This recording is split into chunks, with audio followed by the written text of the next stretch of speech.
to this week's webinar, The Market Outlook, with me, David Jones, and Aondo Markets. If you're watching the recorded version of this, it was held live on Wednesday, the 6th of December at 12:30 in the afternoon. So this is a webinar that we do every week on a Wednesday lunchtime, and it splits down into two parts. We look at the major markets, so FX, indices, commodities, gold and oil is what we look at, just to see the levels to watch, the trends, and where the trading opportunities might be. But also we do a bit of trading education and strategy halfway through. And this time around, we're going to take a look at moving averages and how we might want to trade those to try and identify, follow trends, trend turning points, all that sort of shenanigans. So I think the risk warning has been up for long enough. So let's jump in. Let's start off with the pound. Pound US dollar. I think this has been quite a difficult market to trade. I think because particularly over the last week, so much of it is political. I think it's all political, the pound at the moment. So with these the Brexit negotiations, the divorce bill, the situation with the border in Ireland, all of this stuff that I am getting bored of hearing about, it's really moving the market around. We saw a sharp move last week. Was it last week? I think it was last week, wasn't it? We saw that sharp rally last week here, December the 4th. Was it earlier this week then? Where we saw the market sort of rally higher on hopes, or was it? I can't even remember when it was. Was it here? Yeah, maybe it was here where we saw the market on the Brexit divorce bill had been settled, and you can just see just the levels of volatility. This is a 10-minute chart that we're looking at here. Massive volatility. If we have any breaking news to do with Brexit, the negotiations, then the market goes quiet. Then we have something else, and the whole thing kicks off again. So let's just take a step back. I think it's still bullish. If we can strip the Brexit out of the equation, which I don't think we can, but if we look at our trends, our trend looks maybe something like that. So since late last year, so for 12 months now, we have been in recovery mode for pound against the dollar. This is on the daily chart. And we've pushed up from, just in March, from 121 to where we are now, just below 134.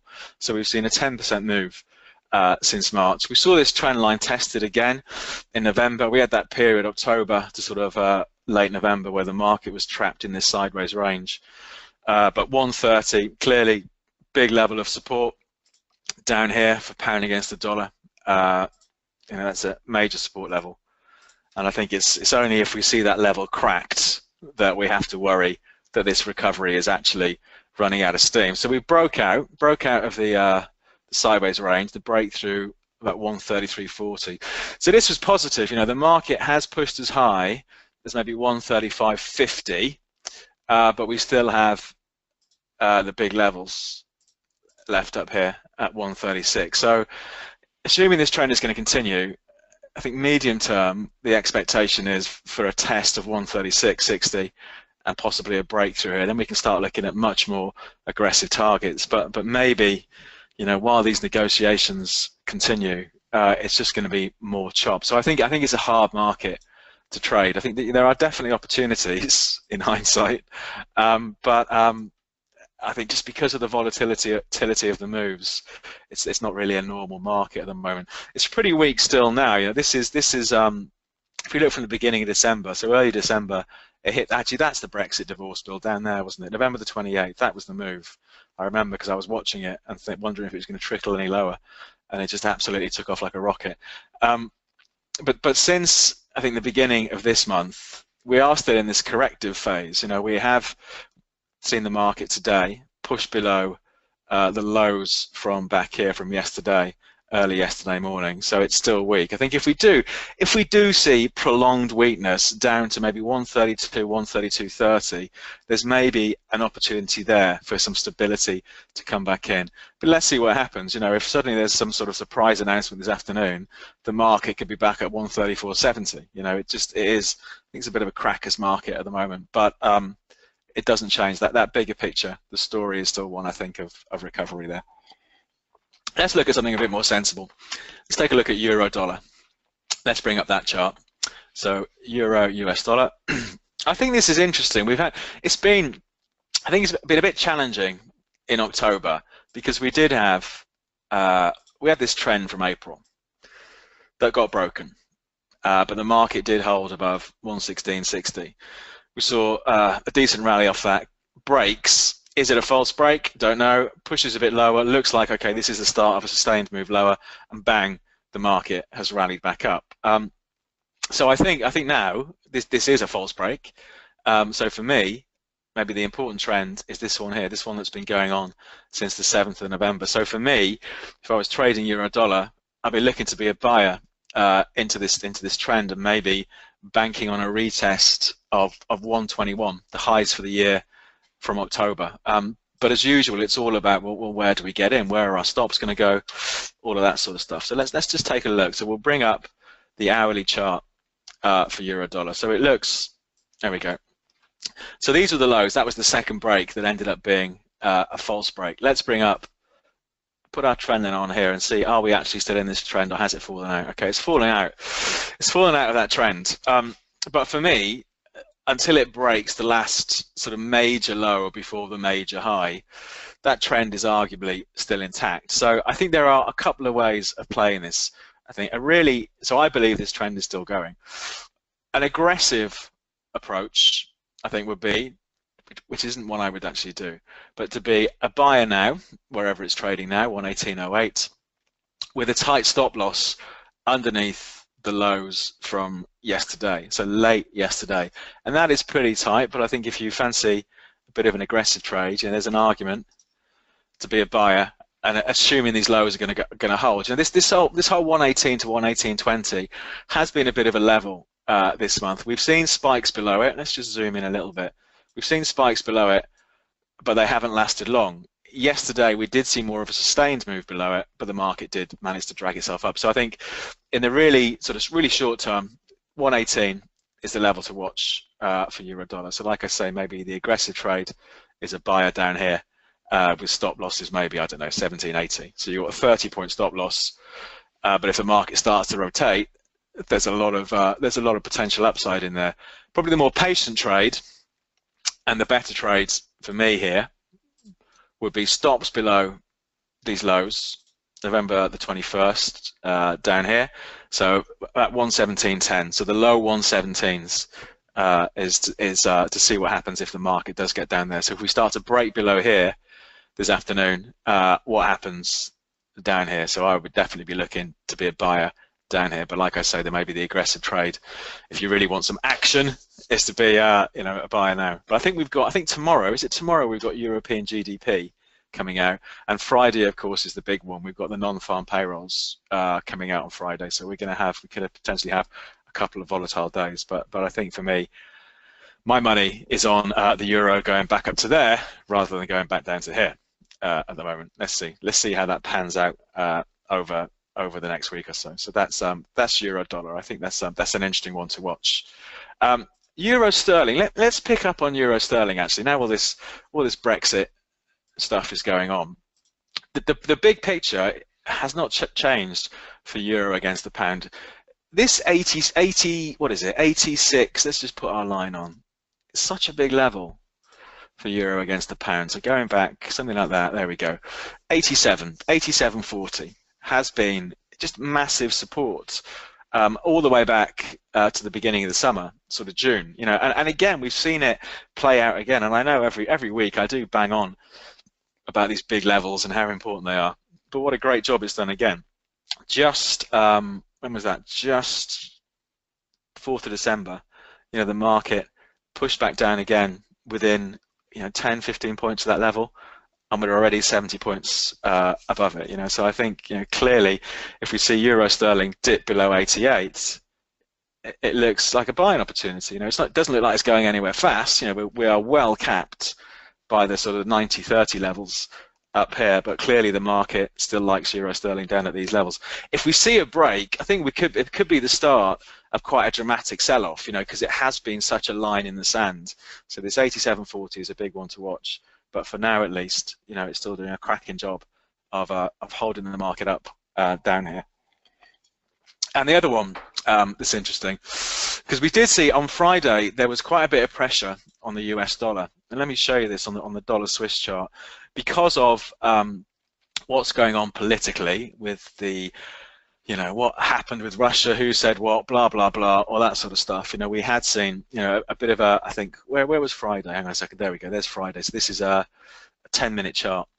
Is it 10 minutes? Yeah, 10-minute chart we're looking at there. So late on Friday from about 4 o'clock to the European close on Friday, when all that political stuff about Russia started breaking in the US, we did see the dollar under some pressures. This is dollar Swiss, but we've seen it bounce back, and I think dollar Swiss is an interesting one. I think just from picking up from a week ago, because it's turned around this summer.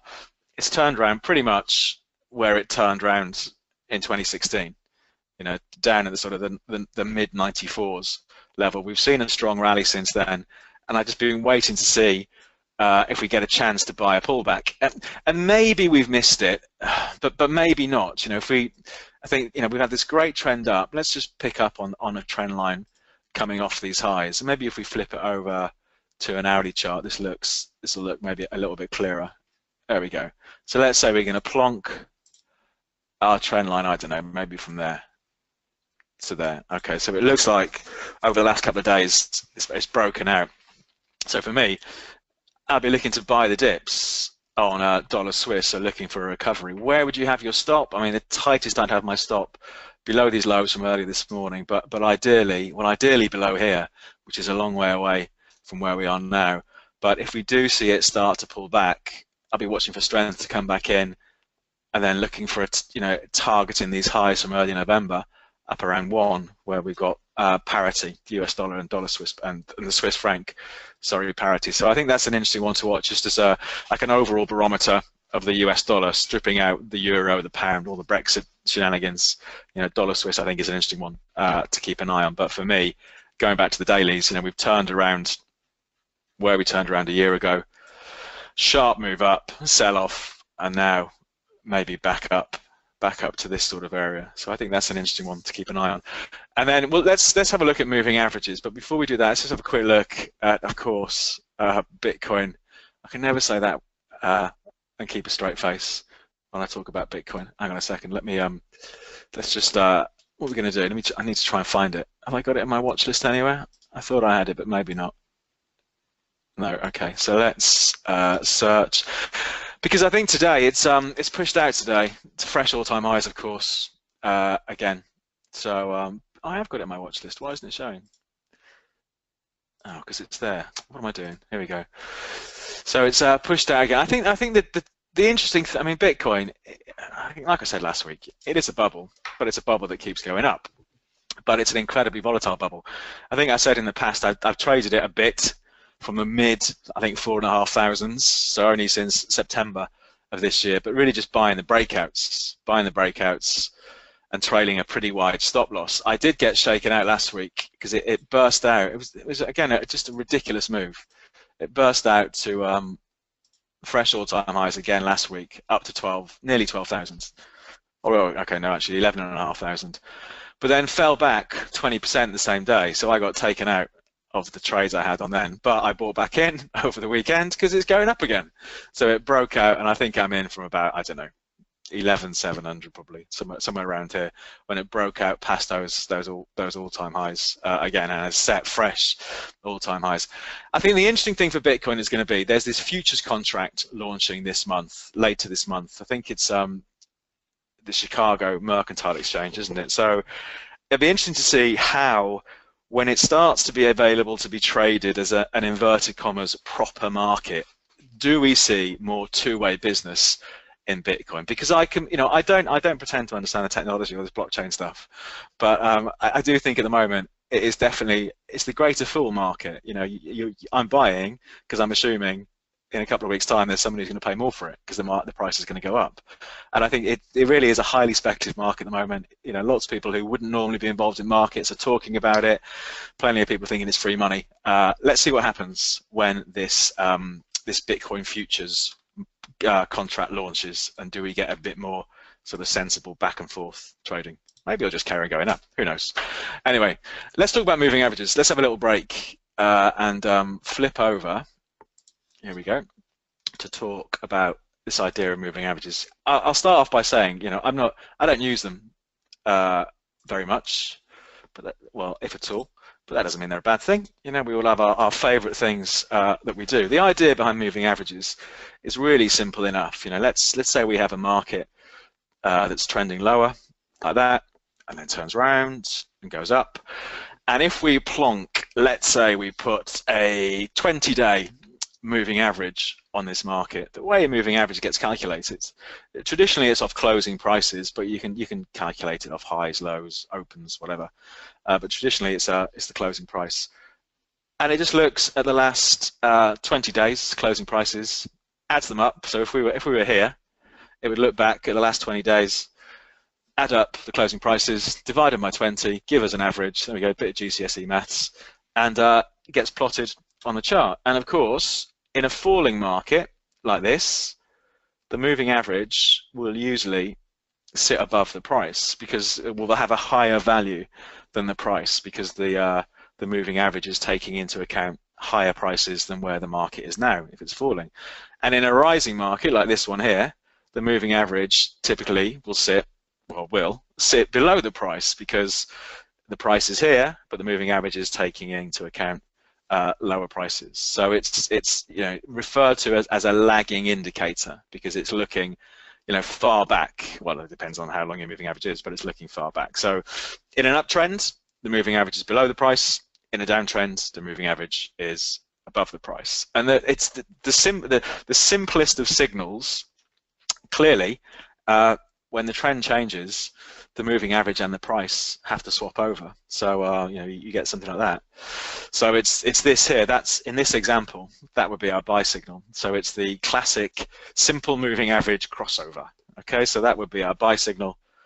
And then you know, again, taking it very simplistically, we would stay in the trade until the price fell below the moving average. Okay, and that would give us a sell signal to take profits and go short. So it's not a particularly intelligent trading system because it's always in the market, and this is one of the drawbacks. Okay, it's always either long or short. It doesn't have, you know, the sense to stay out now and again.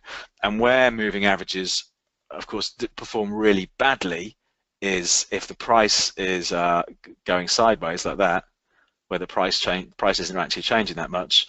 The moving average will be sort of a bit like that. Okay, so it gets really messy. So you'll buy, sell, buy, sell, buy, sell, buy, and the only person who's getting rich is your broker, just because you're incurring spread and transaction costs and all of that sort of thing. So in trending markets, it works really well. In non-trending markets, it just gets chopped. But some people would also use it as a form of sort of rising support. You know, that's another way of using it, where we're expecting almost like a trend line, like a bit of a curvy trend line, where if the market comes down to the level, we're expecting the market to hold. But let's look at some examples. Let's take a look. Let's get back onto the charts and take a look at some real examples. Right. Let's plonk a moving average on this crazy market. Bitcoin. Clearly, you could come up with an absolute fantastic historical moving average for Bitcoin because it just goes up. But where are we? So many indicators. Hang on. What do we want? Simple moving average. Here we go. Let's do a simple moving average. Let's just see what the settings are. So we'll make this, oh yeah, 20-day. That'll do. There we go. So there's our 20-day moving average on Bitcoin. So going back in history, you'd have been a buyer down here. You can see that, can't you? Just about where the price moves above. So you're a buyer of Bitcoin at just over 1,000. Stick with the trades.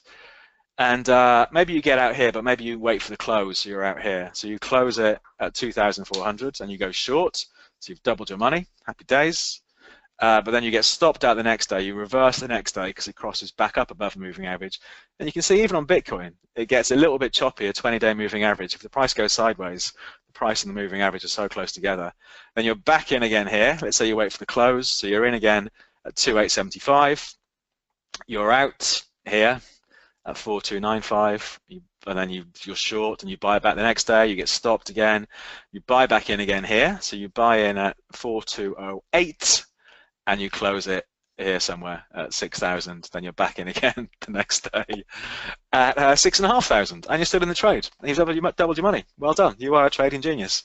But that's the you know, an extreme version of using a moving average on a market that has been trending really strongly. Let's just jump back onto euro dollar just to maybe see a more sensible market. So here's our 20-day moving average on euro dollar. So if we go back, so we have in April when this sort of big move started. All moving averages will do well if a market trends. So whether it's a 20-day, a 10-day, a 15-day, a 7-day, some sort of Fibonacci number, you know, they will get you into the trend eventually at some point if a market starts trending. So the 20-day, our buy signal came there April the 18th. If we waited for the close, we were in at about 107.27. Would have been stopped out there, 108.67, and gone short, and then reversed the position there for a loss, back in again at 109.32, that's the close. Out of it here, 111.88 and short, very messy here, buy sell, back in again here. If we wait for the close, 113.36, then in it all the way. When did it next close below? Here, and out at 117, so about 400 points on that.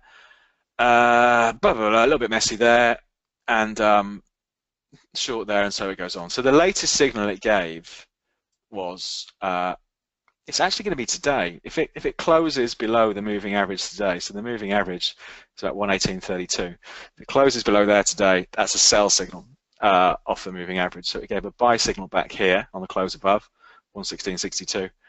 And if we're waiting for the close, if we close this today below that moving average, that's our sell signal to go short. And that's how they work. You know, on a very simple basis, you can use two together. So you have maybe a 20-day and a 10-day moving average, for example. And it's the crossover of the two moving averages that generate the signal. But using a moving average on its own, that's what it looks like. So this is on a daily chart. If we flip this over to an hourly chart, so what we've got now, we've still got our 20 moving average, but of course, because we're looking at an hourly chart, it's a 20-hour moving average. So it takes into account the last 20 prices every hour, if that makes sense. So an hour ago, what was the price? 2 hours ago, what was the price? 3 hours ago, adds them all up and divides it by 20. And there we go. So you know, you can see, again, the signals are the same. Buy signal down here, gets messy, sell signal there, and we are currently short. If we're trading off the 20-hour moving average, we're currently short. If you change the value, if we made this, just to maybe flip back to the daily chart for a second, if we made this a 50-day moving average, you're going to be further away from the price. Here we go. So you get fewer signals, but in big trends, like this old big trend in the euro, you stay in the trend for longer. Okay, so it got us in down here at the close, wherever the close was, 107.20, and it stuck with it. I've forgotten what value I put in here.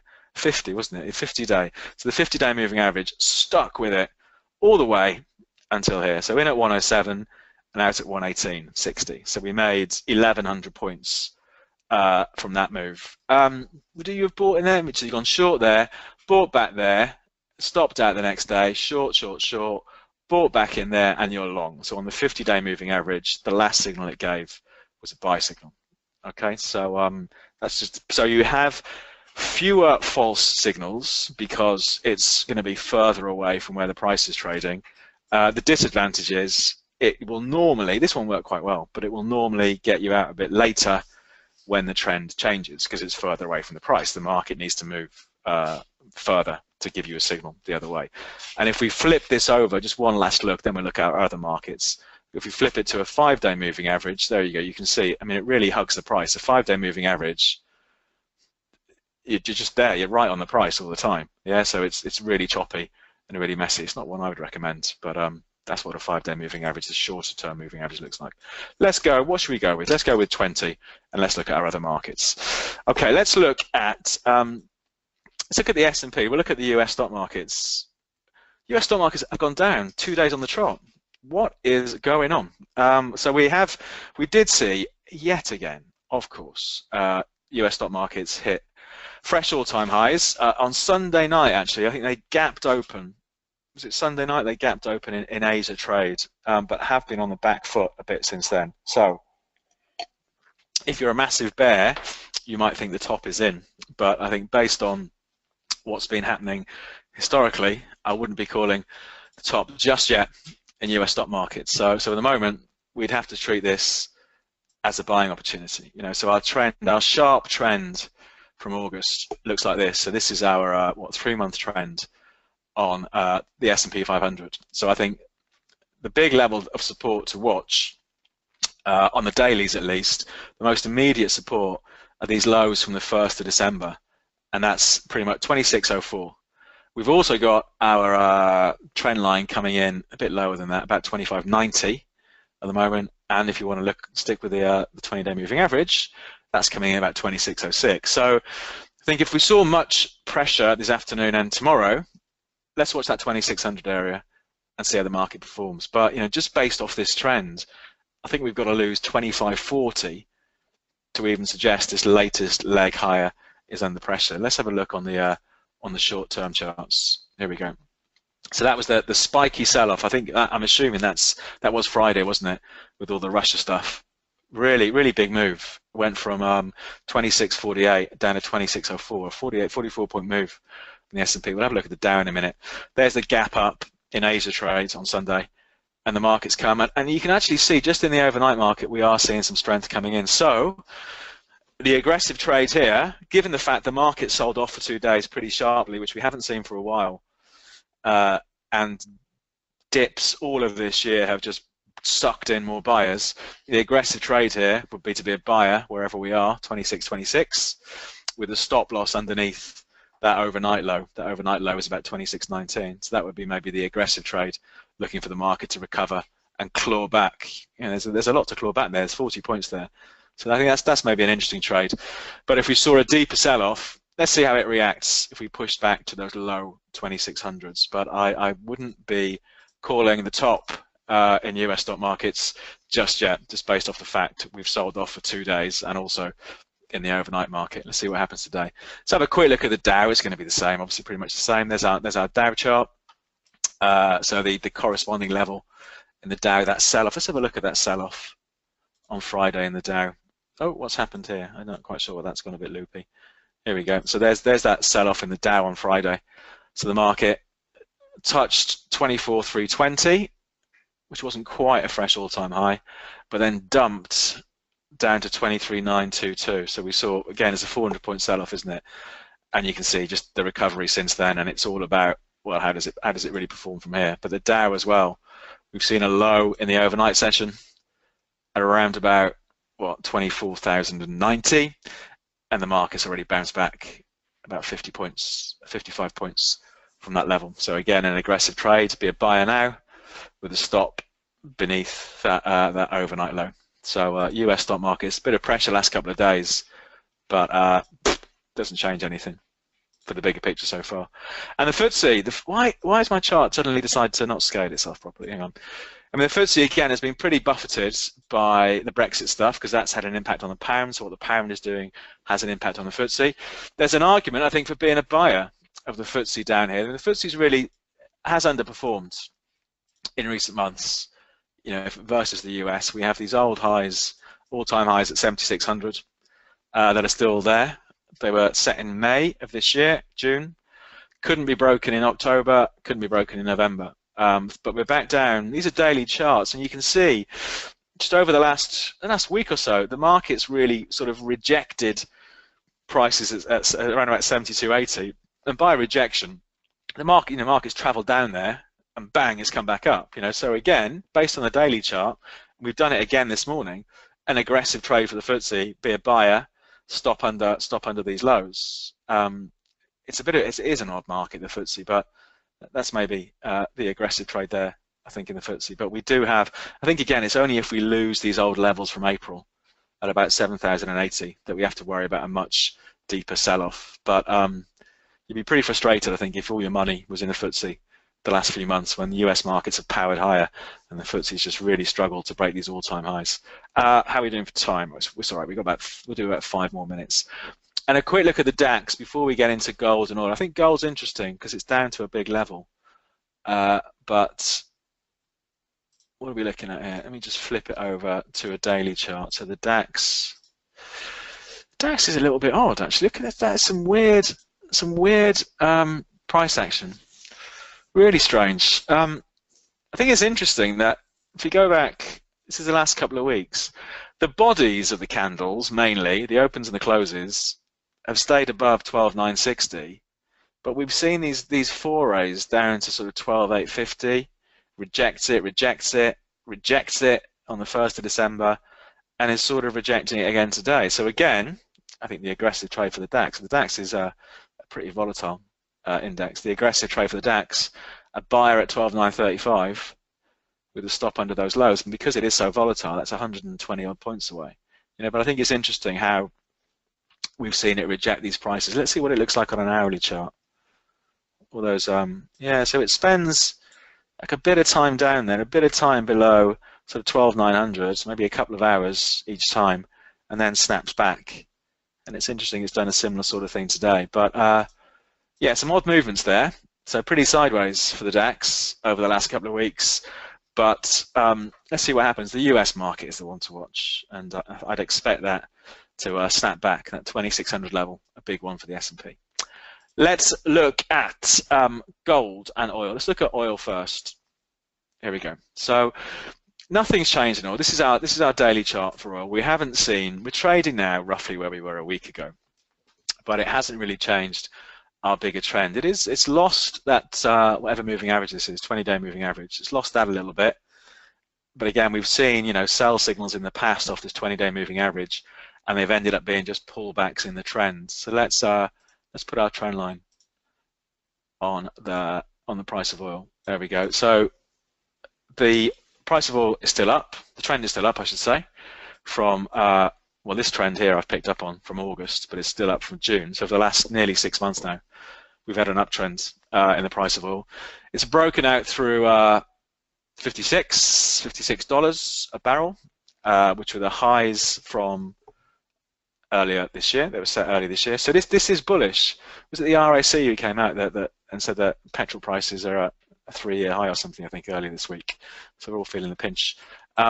So for me, any weakness looks like a buying opportunity. The first big support off the dailies is in at 55 down here, which sort of coincides with that trend line. So I think if I was trading oil, I'd be watching to see how we perform and really looking for some strength to come back in and look to be a buyer and maybe target $60, 60 plus. Let's have a look on the hourlies and see what that looks like. Okay, we're still quite weak actually at the moment. So let's see what happens over the next couple of days. But I would expect, okay, let's say we see a bit more weakness. It just looks like a buying opportunity, assuming that big level off the dailies holds, this 55, which is it's less than $2 away from where we are now. And $2 in the price of oil can be not much at all. So interesting one to keep an eye on. And finally, gold. Take a look, because it's back. I would be a buyer now. Famous last words. Right, this big level that we've been watching. Let's just pick up on this level that's held for 2 months now. 1260. So we'd seen this correction from the highs from the year, from 1360-ish, back down to 1260. The market rallied, came back down again, tested it, sort of 1265, rallied to 1296. It's a bit of a concern that we've not taken out these old highs, but we're back again. So in terms of risk-reward, trading off the big level, the risk-reward here is an attractive one. We've got spike down yesterday to this level. We've seen a bit of a bounce today. So there's definitely an argument for being maybe a buyer with a stop loss either under here, under 1260, or maybe if you want to be a bit more conservative like me, back under maybe one of these lows here. But for me, I'd be expecting, famous last words, the strength to come back in for the price of gold. Let's see what happens with that one. So that's an interesting one to watch. So we've got the payrolls on Friday. So there's always the risk that it ends up being something of an odd couple of days till those come out of the way. The markets to watch, I think maybe the interesting one to watch, I think, is US stock markets, because it does feel like it's been quite a while since we had a relatively sharp sell-off. So let's see how this performs and if we see some strength coming on. So I think that's an interesting one to watch. The pound is, I think, just a little bit crazy because of what's going on with Brexit. So euro dollar is maybe an interesting one to watch, because we are seeing a bit of strength coming in, because that trend since the false break over a month ago, or about a month ago now, is still up. So I'd be expecting euro dollar to bounce back, and gold, because we're back to 1260, which has been a big level. So that's it. Plenty to keep an eye on. As usual, any questions or anything, drop me an email. So my email address is on there somewhere, david@tradeafter.com. We'll do this all again in a week's time. You can follow me on Twitter for sort of updates of charts that might look mildly interesting. And I did blog about doing like a follower account with Aondo, and if you go to tradeafter.com, you can see that. I'm going to restart the regular blog posts this year. I haven't been paying attention to it lately, so I'm going to start again in the new year. But you can see the progress so far on tradeafter.com. But we'll wrap things up there. Plenty to keep an eye on. Thanks for coming along, and we'll do it all again this time next week. Thanks very much.